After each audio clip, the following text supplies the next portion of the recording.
Hello, good morning. Good morning mga palangga. So let's start here in the kitchen kasi magluluto ako ngayon. It's only 8:20 in the morning. So ako lang yung kakain sa aking lulutuin ngayon kasi magluluto ako ng nilagang baboy ito. And si Jan hindi kakain ng nilagang baboy. Si Nanay hindi kakain ng baboy. So ako lang, magso-solo flight ako ngayon. Ang iniisip ko lang kasi is magamit yung mga gulay dito sa bahay. Kasi ang dami kong gulay and ayaw ko siyang masira. At meron pa ako dito Chinese cabbage. So, yun yung goal natin na magamit yung mga gulay. Anyway, si Nanay nandoon sa taas. She's talking to my niece and my sister. And then after dito, magpa-plancha tayo kasi ang dami ko nang planchahin kasi na-imbak yung mga planchahin ba. In-imbak ko naman talaga siya purposely kasi busy ako. So, gagamitin natin ito lahat.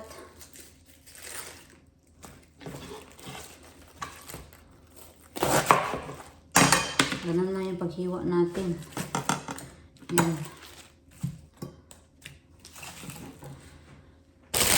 Yung paksoy.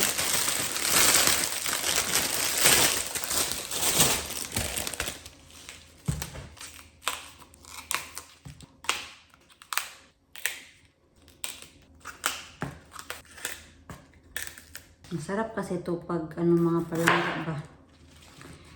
Pag isaw-saw sa patis.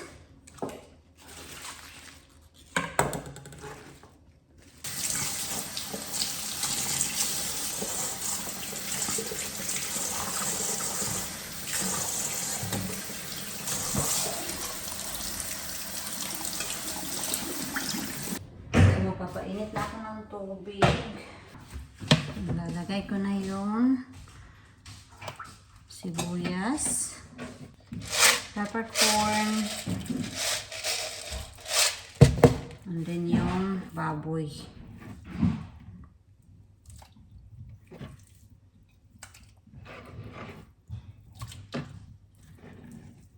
Hintayin natin yung kumulo. Mamamlansya na ako.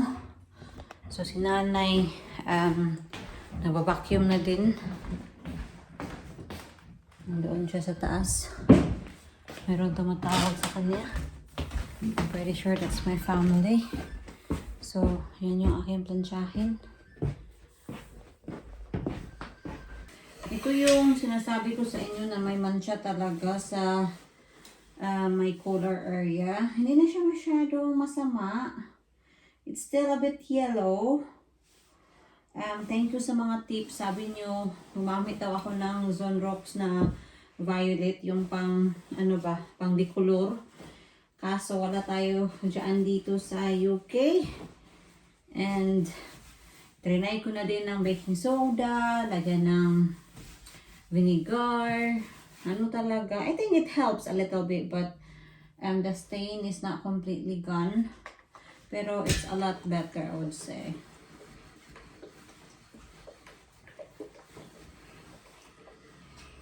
To be fair, mga palangga, itong shirt na to, I don't know how long John got this shirt, but ever since I know him, I know him for 11 years.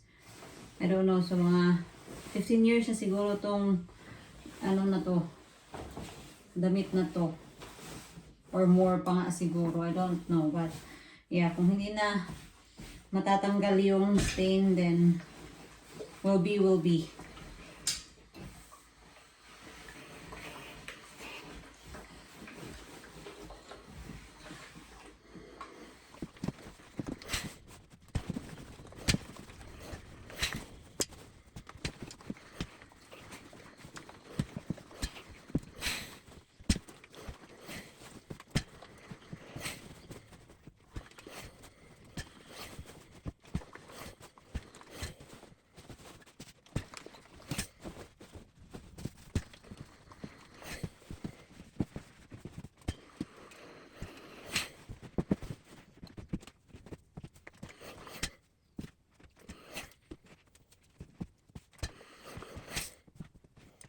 Ngayon ko lang kayo na-update kasi na-busy kami sa pag-release ng bahay ni nanay.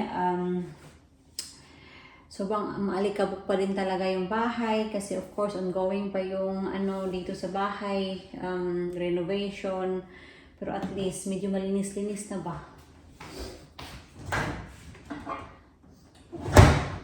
Anyway, I'm just preparing lunch for John. Ito yung lunch niya at yung lunch ko is yung nilaga kasi na yung mga palangga, ready na yan. So, we'll have a good lunch today kasi of course marami tayong ginawa ngayon. Very productive morning actually. At least makapagpahinga na tayo mamaya and makapag-siesta na. So, ito na yung ating nilaga.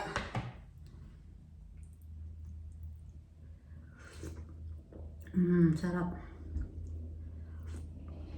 Si nanay, mamaya pa daw siya kakain. Kasi nag-rice kasi yun sa umaga. Ako hindi. Nag-toast lang. And of course, ang daming ginawa namin kanina. Kaya yun, nagutom ako.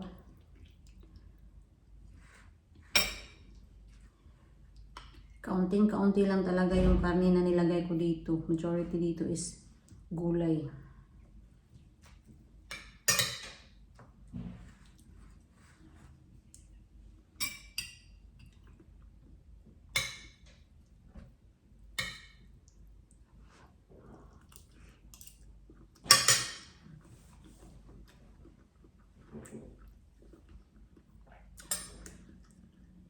Masarap sana to pag may sili. Wala naman tayong sili.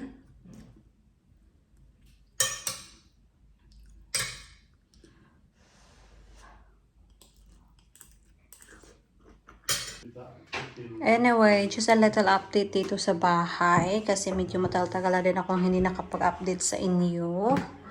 So, excuse me. Nalagyan na siya ng ganito dito. 'Di ba? Ito wala to before. So meron na tayo. And nandoon din, nalagyan na din. And then, yan. Meron na siyang door. So kukulayan na lang 'yan. Tapos lalagyan ng handle. And then yung dressing natin walk-in closet, yan na. Meron ng mga lalagyanan ng mga damit. Yan. Meron na din tayong carpet. So yeah, it's getting there. Yan. Dito, wala pang masyadong nangyayari. Update din pala dito sa baba. So, nalagyan na din ng board yung mga bintana dito, just like upstairs. And meron na din tayong new light. Joke lang. Tuyo na ba to? It's not dry yet, hon. Ito, oh. Yan. Oh, I forgot to clean the rest of the window, isn't it? Did you put something? But yeah. Okay. Let me see how you do it. So you're putting the gap. Can you do it again? Yeah. I already just done it, can't do it twice. So is this like a silicone, hun? No. What is this? Decorator's chocolate. Coke. You can So yeah. paint over it, don't touch it. So you can't paint on it. Ah, okay. It won't stick to it. Alright, shall we go upstairs? Show me how you do it. Ah, okay. Not finished yet.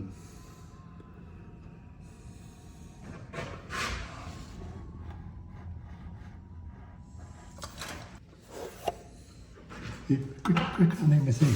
Oh, okay. Okay. Try again. Ay, sorry, Han. Very interesting. Why is it interesting? Can I try? No, you can't. Han. You never allow No, because it's me not. to do things. Okay, and then you smooth it.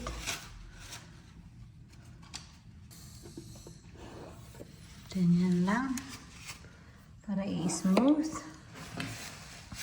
Then run your finger through to smoothen out.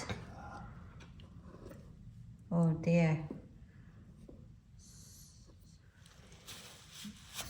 Horrible stuff.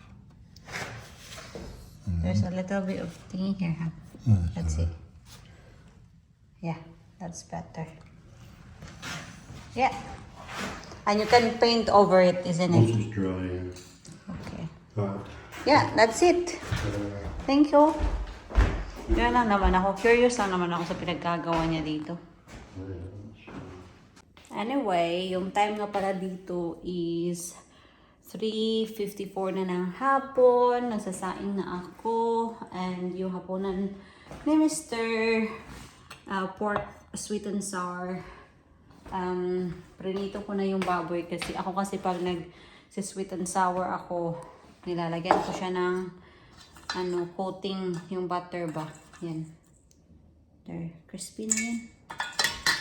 So, magluluto na lang tayo ng sauce later on. Madali lang yan. Si nanay nandoon sa kwarto niya. Ano talaga, ayaw niyang, bihira lang yung bumawa dito kasi giniginaw daw siya.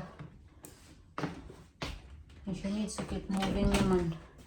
Ayaw din niya manood ng TV kasi hindi niya maintindihan yung mga dito. Movie. But I said to her, at least try. Pero ayaw talaga niya.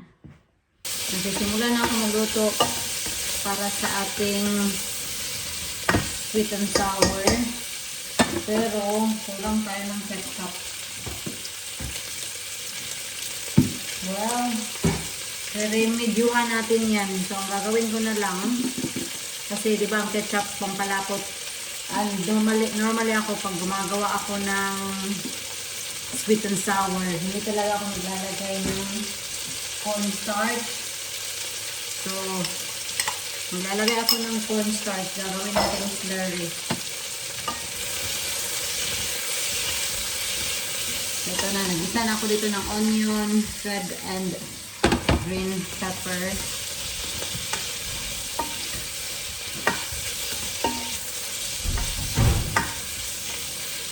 We don't have enough pan, so it might not be as good, but anyway.